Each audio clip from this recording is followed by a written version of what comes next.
So artists, they don't care about work. They dislike working.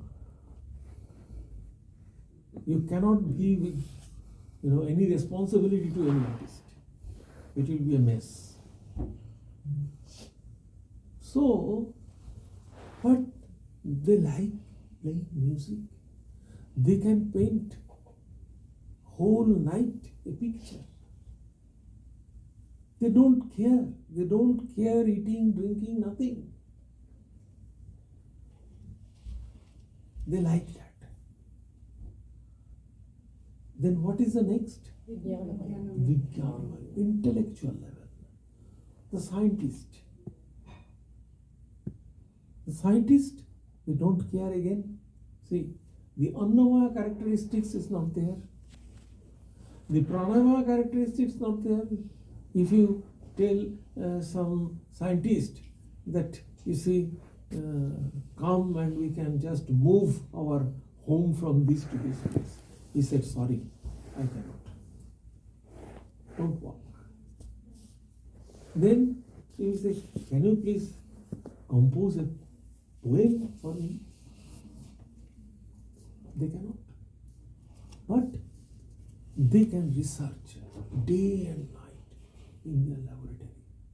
They don't care all other things. Just see what is the difference and why.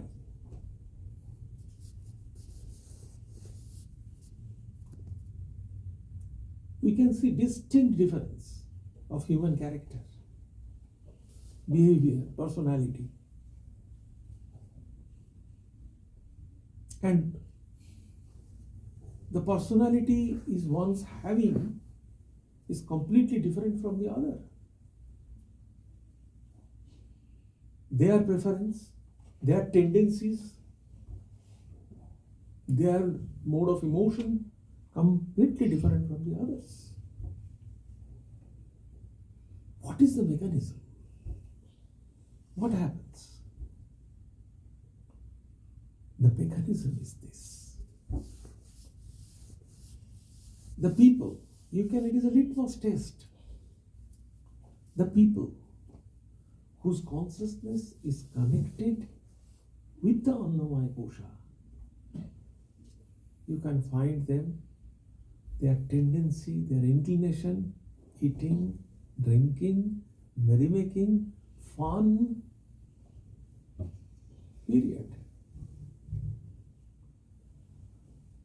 Those whose consciousness is connected with pranamaya, highly energetic. Going some work, yes, we can do that. Jumping, climbing. Unless they finish the work,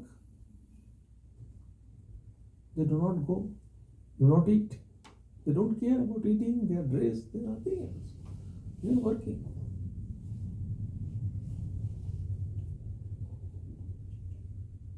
Then those whose consciousness is connected with the monomaya, the mental, they are the aesthetic people, artists. And you know the characteristics of an artist. They will be very tired if you tell them, can you guard my gate whole night? They will fight with you. But if you allow them to paint the picture whole night, they will be very glad. They will not be tired.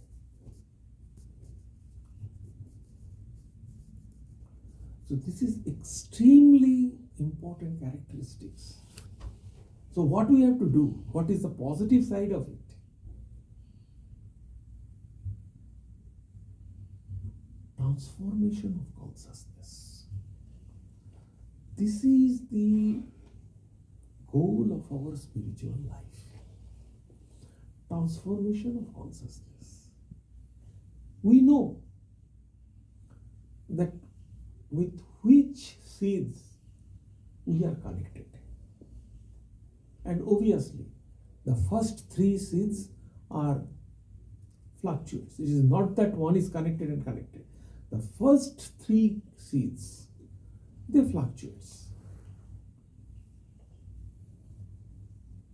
They do the ups and downs.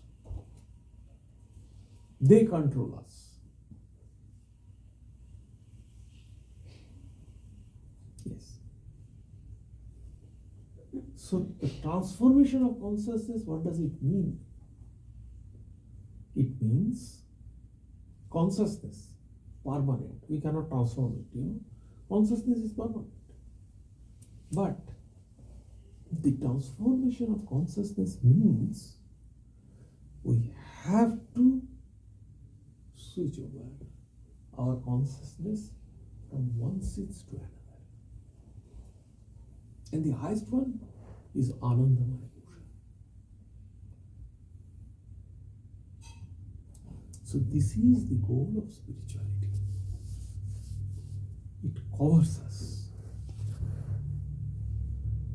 Two ways we can find it. The Annamaya Kosha is very thick. Go higher, actually finer and finer. It is said, it is written in the book. It is said here. The finer and finer, this book of Swami Madhavananda.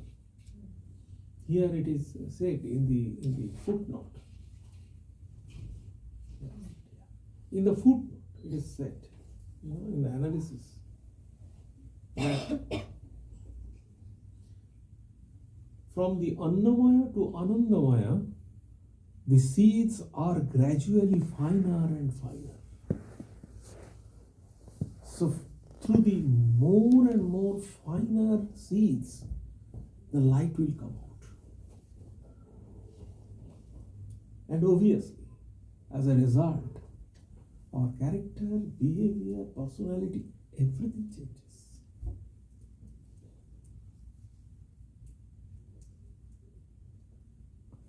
Yes, Punitaji?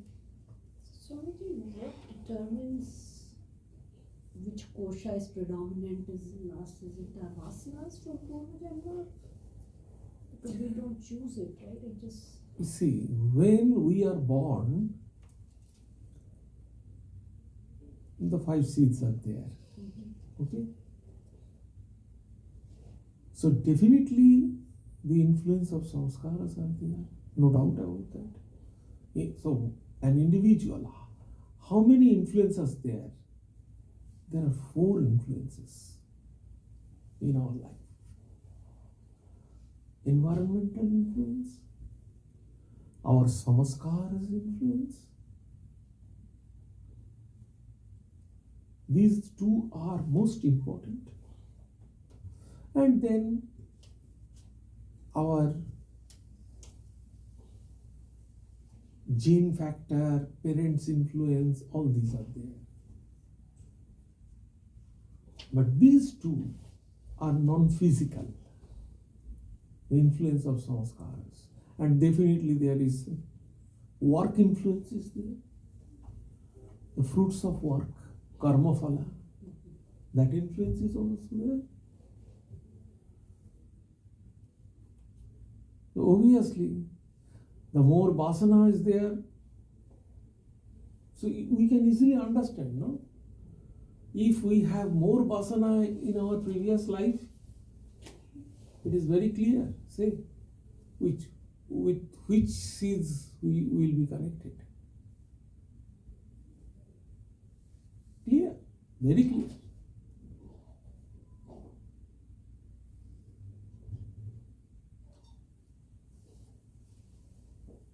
But these 3 seeds, the lower 3 seeds, are actually interconnected. Because these are lower seeds. No, hello. Somebody is sitting there. Okay.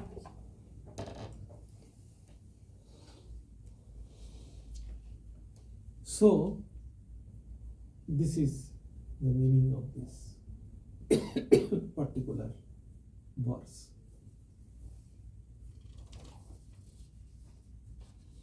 If you have any question, I shall take afterwards. Then the next, tat shaivala apaname. If those green mosses, if it is removed, tat shaivala apaname sammak shalilam pratiyate shuddham. Clear? Sammak shalilam. Shalilam means water. Samyak rupena means totally. Samyak shalilam pratiyate. Pratiyate means comes out. You can see. You can perceive. Pratiyate shuddham. The pure water comes out when this shaivala apunaye, that green moss is removed. Then Trishna Shantapoharam. Trishna Shantapoharam is a pure water, no? So it will quench your thirst.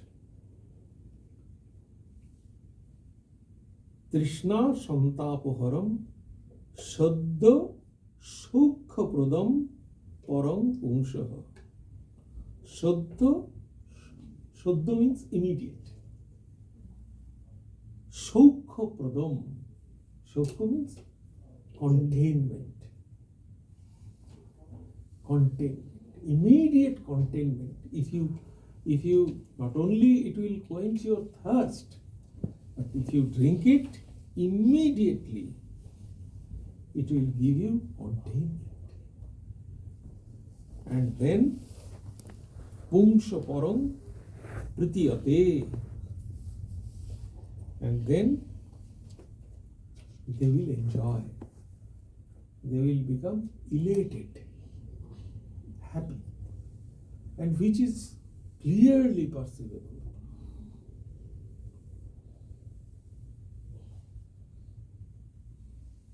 So exactly in the same way, if the green mosses is removed, then the containment, happiness, joy, everything is there. If we can remove our ignorance, or if we can go higher and higher to Anandamaya Kosha, the blissful seed, then it is a finer one. The light of Atman will come out. Or we get the joy, eternal joy. That is what it is said in the next verse, 151.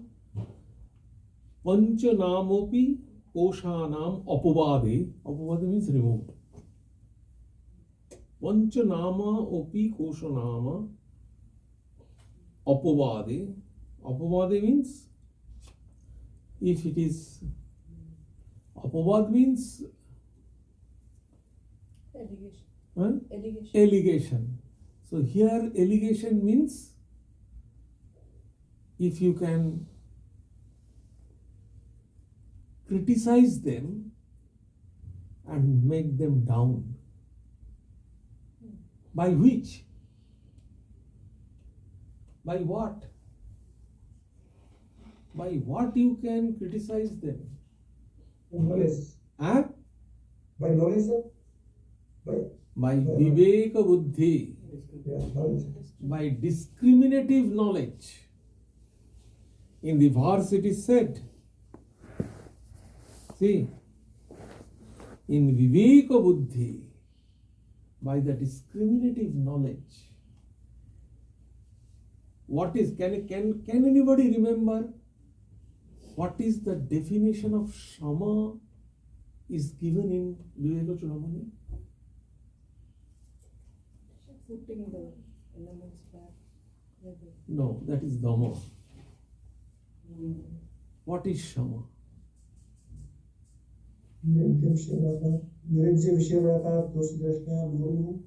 What is that?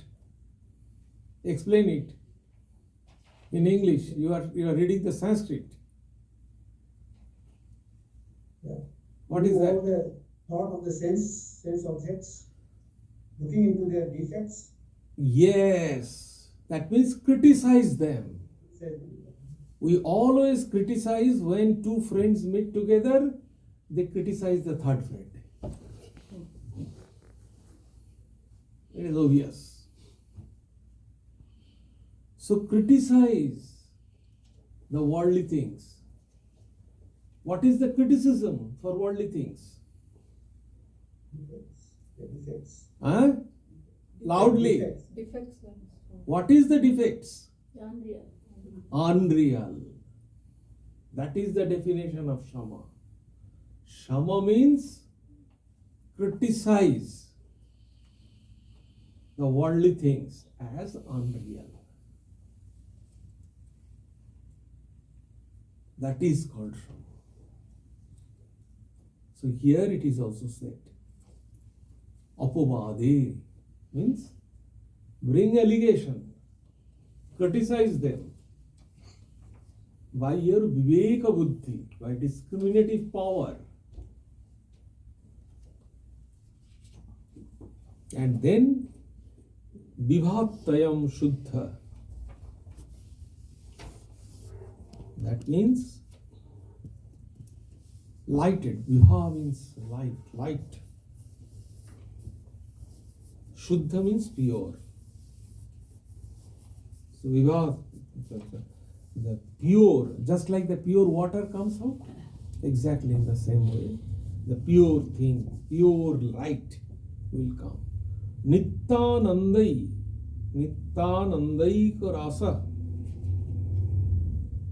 Nityananda Ekarasa. Pratyak Rupa Para Swayam Jyoti. So what will happen? What is the containment here? What is the quench of thirst here? Nityananda Ek Rasa Rupa. So only one kind of enjoyment, oneness, enjoyment of oneness. And Nityananda, it is absolute bliss. Pratyak Rupa. Pratyak means it is not Pratyagatman. It is everyone. We can see that shining in everyone. Parasreshta Swayam Jyoti Ayam Vibhati. This Atman. We can then see that the same Atman which is in my being is reflecting or shining in everybody. That is the joy.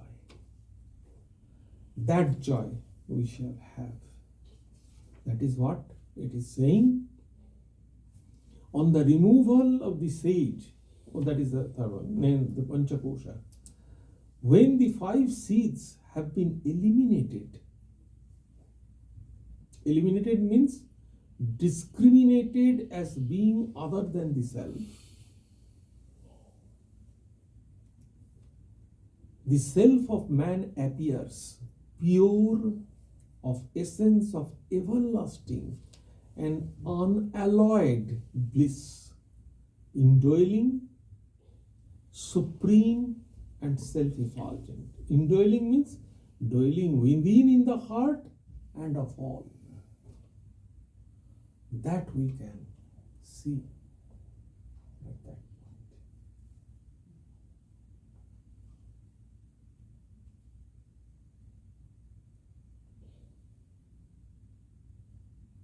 That means preceptor is still continuing the cause. the cause and the removal of cause. So the cause is all these seeds, and the removal of cause, Viveka Buddhi, discriminative knowledge. And what is the discrimination? Again, good and bad, right and wrong, permanent and impermanent, Drigdrishya Viveka, Atma Anatma Bheda. These are the different levels of discrimination. Starting with good and bad. What is good for me? Then, if this good is temporary or permanent. If I steal somebody's property, it is good for me because I can get a lot of property. But it is not good in the long run. So you have to discriminate. That good and bad, then right or wrong. What I am doing is right. Right means, right has lot of definitions. Right means not the simple right. Right means socially right, legally right, spiritually right. Spirituality right means everywhere. That is the truth. Truth means, what is the truth? What is the definition of truth? Time, space, and causation. Beyond time, space, and causation. Which is true irrespective of time, space, and causation. That is truth. That is the spiritual truth. So in this way we have to discriminate. That is the Viveka Buddhi. We shall discriminate, then we shall take. Then we shall then we shall give your heart to those things. Otherwise not. We love things after discrimination. Not like that. Not simple, by emotion. Animal also jump in by emotion, Animals, they also jump by the influence of emotion, by feeling.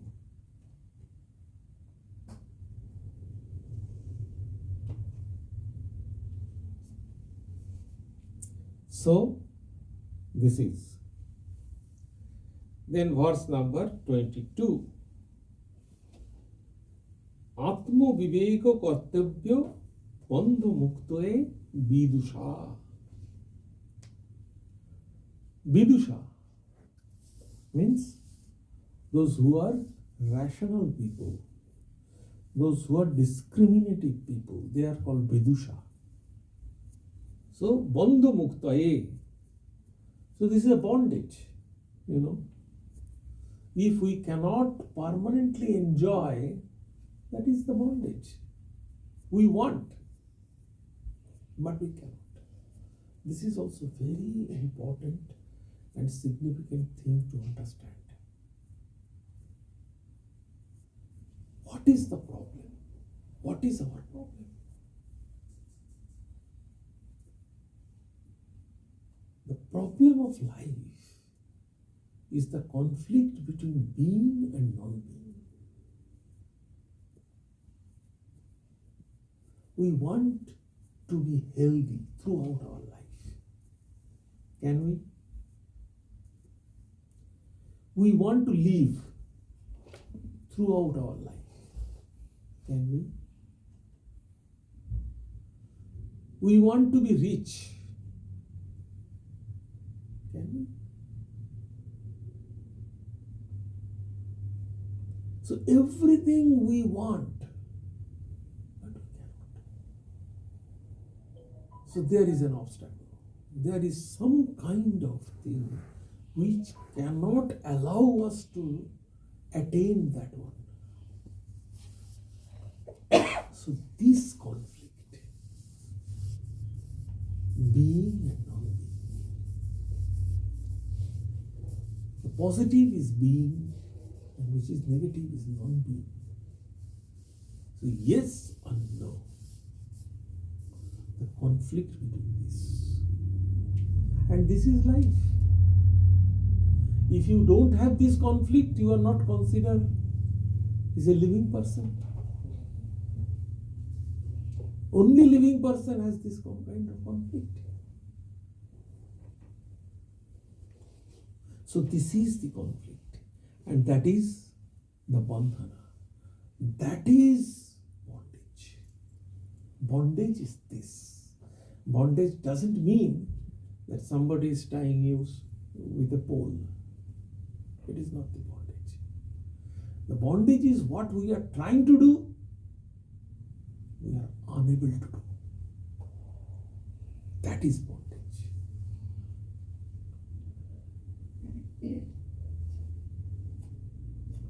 So, we have to go beyond the bondage. We have to, we have to cut asunder the bondage. That is what. So, Vidusha, those who are discriminative people, Atmo Anatmo Viveko.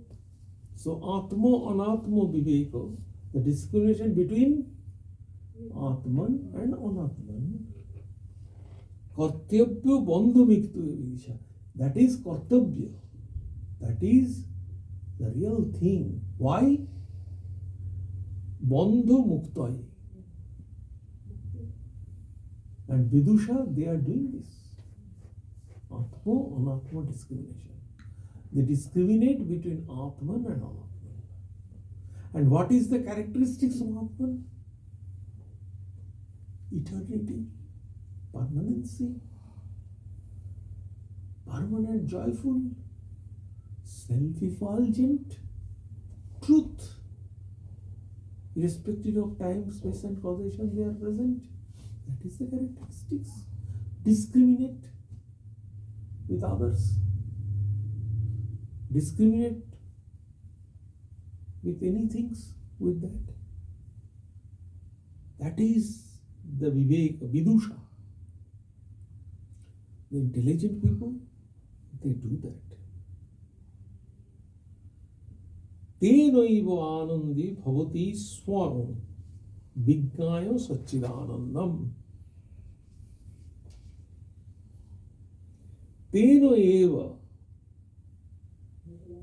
means with that only, eva, only with that. Swayam Satchit Anandam Vijnaya Ananda Bhavati. Discriminate with Atma Anatma and consider yourself is Atman. With that, Satchit Anandam Vijnaya. Vijnaya means know. Knowing that you are Satchidananda. Cross the ocean and attain the Anandi Bhavati. Satchidanandam Anandi Bhavati. Tenaiva Anandi Bhavati.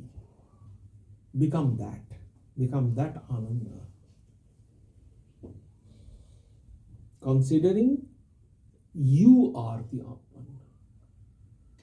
So discriminate everything with you, considering you are Atman, on the basis of Atma Anatma discrimination.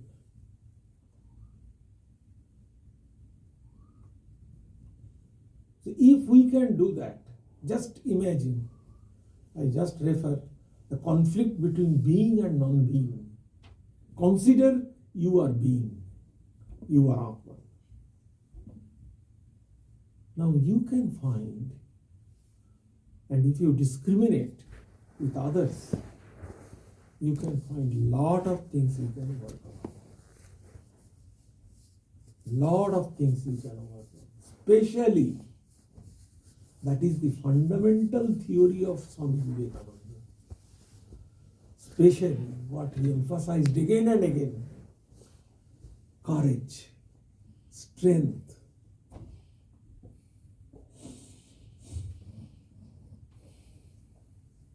Depression, meaninglessness,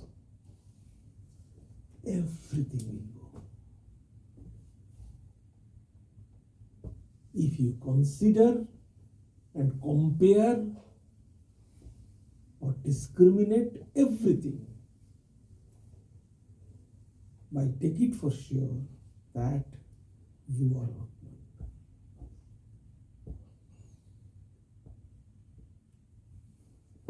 Swamiji said, which is immoral? What is immoral?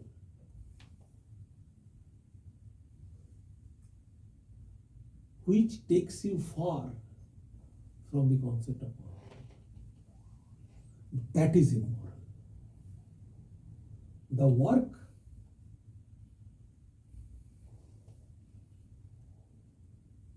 that diverges you from the understanding that you are Atman, that work is immoral. So, all the benchmark, what is the benchmark according to Swami Vivekananda? The benchmark is Atman. Morality, ethics,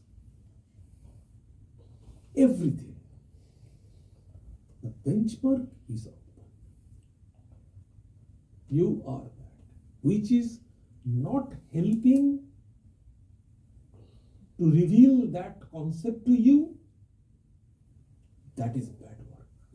Don't do it. That is sin. Every work is the way to reveal this truth, that you are Atman. Every work, that is our responsibility, to turn every work, how each work will become the spiritual work. How can we do that? How can we reconcile work and meditation? Everything is connected with this. How can we reconcile meditation and work? It's completely two different things. So, first we have to develop meditative awareness. And then every work we have to connect with this. Or every work is nothing but meditation. Nothing but the way, the means of manifestation of divinity, the manifestation of our Atman. Holy Mother said, the sandalwood, you cannot get the smell of sandalwood when it is new. When you can rub it on the stone piece, then only the smell will come, the fragrance will come out. Exactly in the same way. Our work is nothing but the rubbing of sandalwood, and the fragrance will come. The manifestation of divinity will come. That's all. And that attitude we have to develop. We have to develop this kind of attitude. So, divinization of our day-to-day work.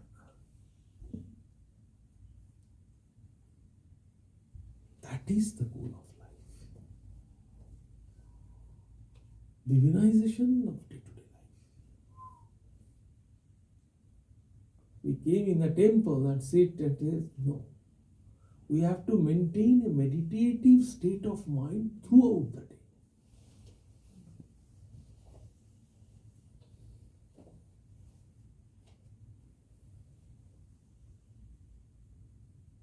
And that is what here in verse number 52 it is said, to remove his bondage, the wise man should discriminate between self and non-self. By that alone, he comes to know his own self as the existence, knowledge, bliss absolute, and becomes happy. So this is the conflict, this is the rubbing of food. Our work, our interaction with the people, our frustration, our joy, our failure, our success in the society, all are nothing but the rubbing of food. This attitude, if we adopt, we would not be super happy in some simple small thing. We will not be dejected by any small thing.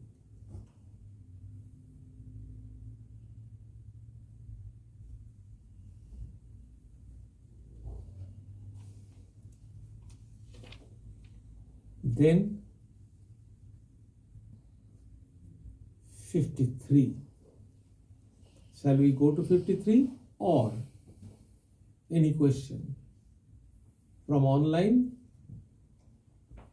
or from the in-person? Yes.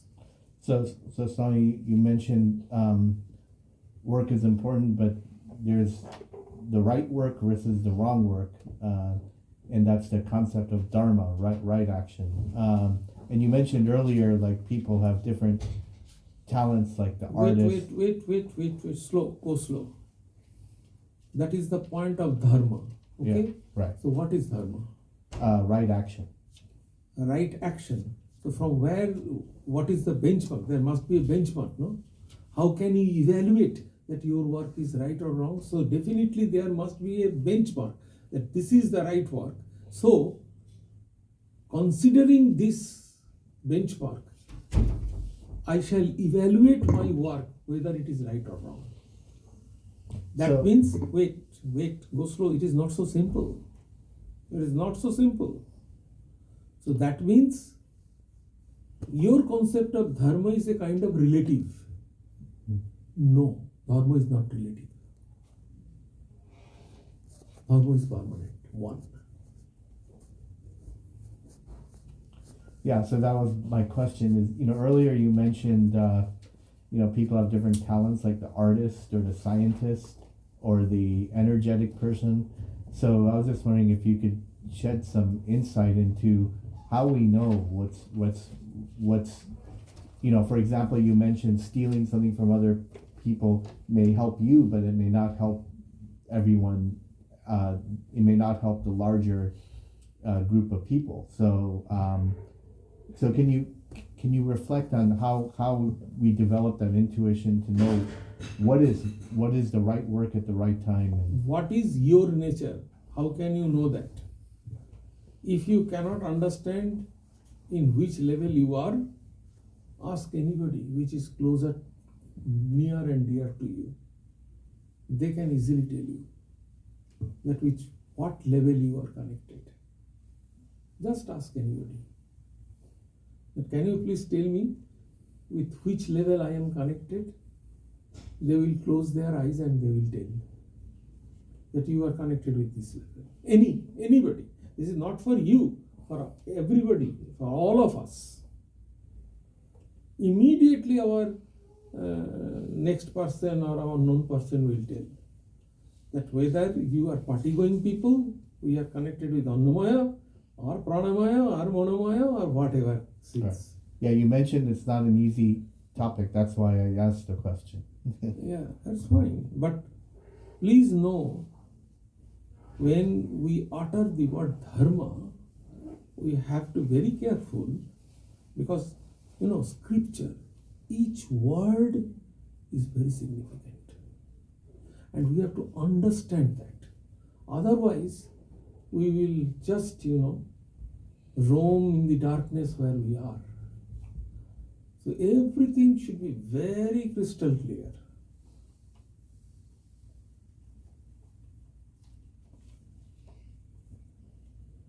Any other question? Yes, please.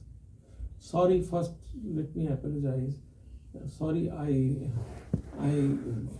forget completely to send you that one. So I shall send you this definitely this week. So the question is, we have to go beyond all the 5 koshas, right? And the last kosha is Anandamaya kosha. But that is also the kosha. We have to go beyond that. That is not the final goal. That is also kosha. Maybe the super kosha, but that is also the bondage.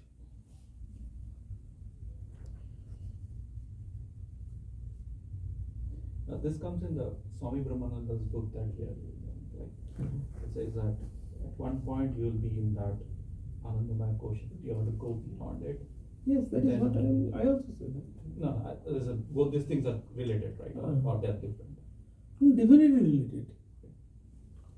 Definitely related. He says that go beyond the Anandamaya kosha, because these are also the koshas. You have to go beyond that.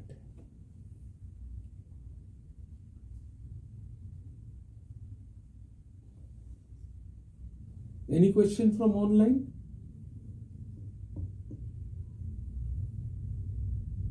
Swami, I have a question. Please. So how do you practice divinization of work in actual practice? That's it's a very good question, very significant question, but long question and little bit out of reference here.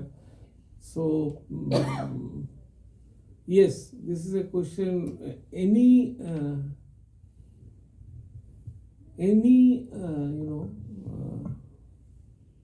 opportunity, I would definitely explain to this.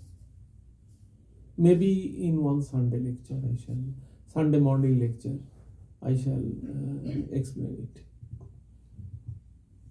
Thank you, sir. Okay. Sorry for, because we do not have time today, and this is a completely different topic. So, but interesting and important, no doubt about that. So, in any next opportunity, I shall definitely do that. Thank you, sir. With a very small question. During, like you said, eating is Anandamaya kosha. So Anandamaya kosha, is this just deep sleep? When do we experience No. It is a joy. It is joy. Any Definitely time deep sleep Anandamaya kosha. But it is a joy. For any worldly thing, the joy. Not worldly thing. No, Worldly thing is the impermanent one. It is way higher than worldly joy. So we experience it only during deep sleep? That's what it is? No. Okay. So what will be an example of when we touch our Ananda? It's a very high level, that is what I am saying. It is extremely high level and high spiritual level, so always blissful state. And not only that person is blissful. If we go closer to him, he will become also blissful. See, just give you the one random example. Everyone to whom I came across, everyone who are seeing Revered Gautamanandaji's photo or video or anything else, each and everybody are saying, what a joyful person. That is. So he himself is joyful, and whoever comes closer to him, they will become joyful. That's the. So ordinary people don't. Yes, definitely. So what? I mean, like. Sorry. All ordinary people can achieve that. Yeah, I think so. Definitely. At one point of time, we were both one of the ordinary people. Everybody can do that. And this is the proof that everybody can, any human being can do that.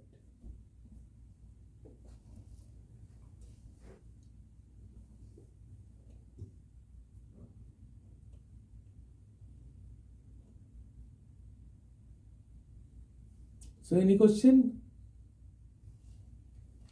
So Maharaj, regarding the Ananda Kosha, there is a three types of joy that Thakur talked about: the Atmananda, Prasannananda, and Vishananda. So Vishananda is out of question. Prasannananda is closer. And Atmananda No, is actually, that can you remember, Mahavitji, that on one Wednesday we talked about it. we talked. I remember that we have discussed about that. So my question, Maharaj, is that the Atmananda is definitely that Ananda. Higher level is Atmananda. Higher level. Bhajanananda I will understand come it, in Atmananda. between. Bhajanananda will come in between. In between, yeah, that's right. So that Anandamaya Kosh is somewhere closer to the. No, Anandamaya Kosha. No.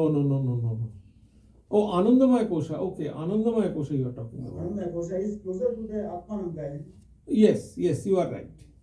You are right. That's right.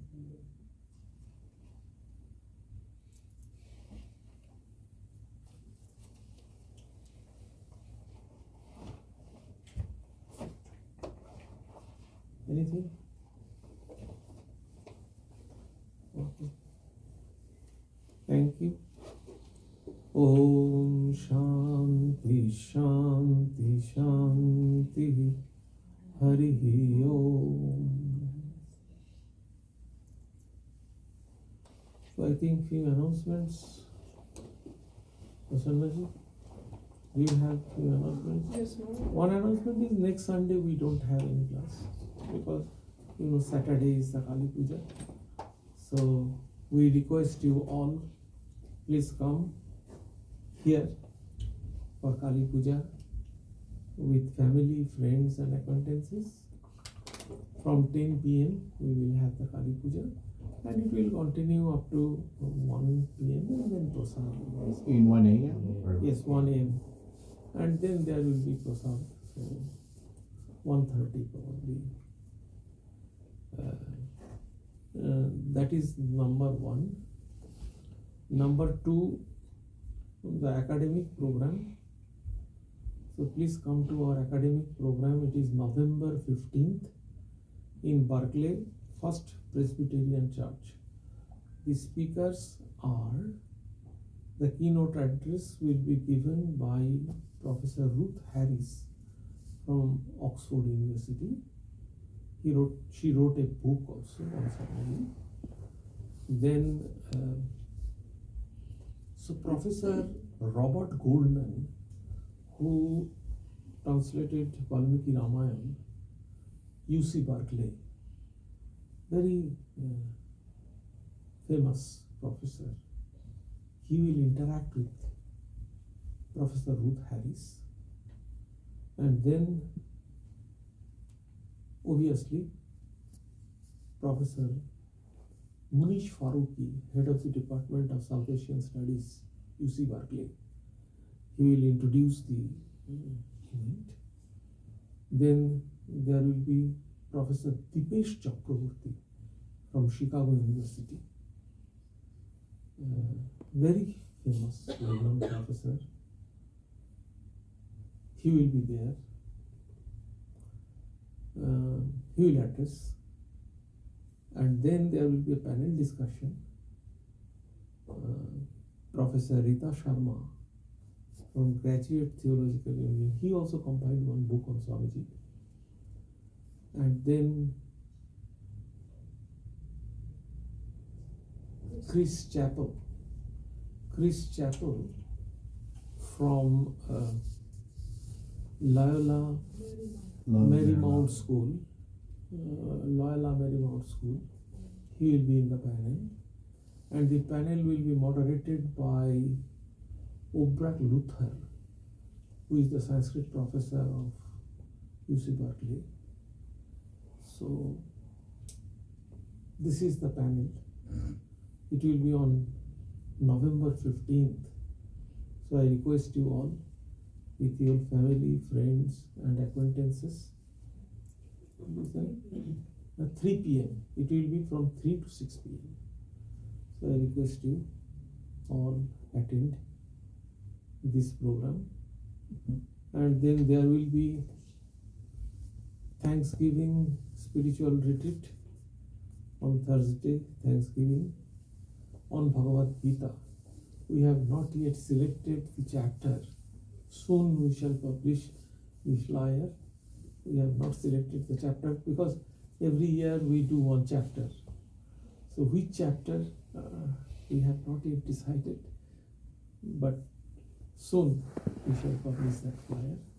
So all these are different things up there. Then Mother's Priti Puja. Then in January we have a Vivekananda pilgrimage, the bus trip. You know, Swami Vivekananda came 125 years ago in the Bay Area, and he stayed here for 97 days. So where he stayed, where he delivered talk, so all those places we will visit. The bus trip, that is the Vivekananda pilgrimage in January. And then in February we will conclude our year-long program. We will publish a book, 2 books actually. One booklet, this guidebook of Swami Vivekananda pilgrimage. That guidebook we shall publish. And then another book, it is already published actually. It is republished actually. The Gift Unopened by Anne Illinois Stark. That's a beautiful book on Swami Vivekananda. So that has already been published, but we shall republish from here actually. So that book, we start selling actually, that is the point. We start selling. So that book was for a long time, it was out of print and everything. So fortunately, by the initiative of the board members of Vedanta Society Berkeley, it is now Advaita Ashram is publishing that book. So that's the point.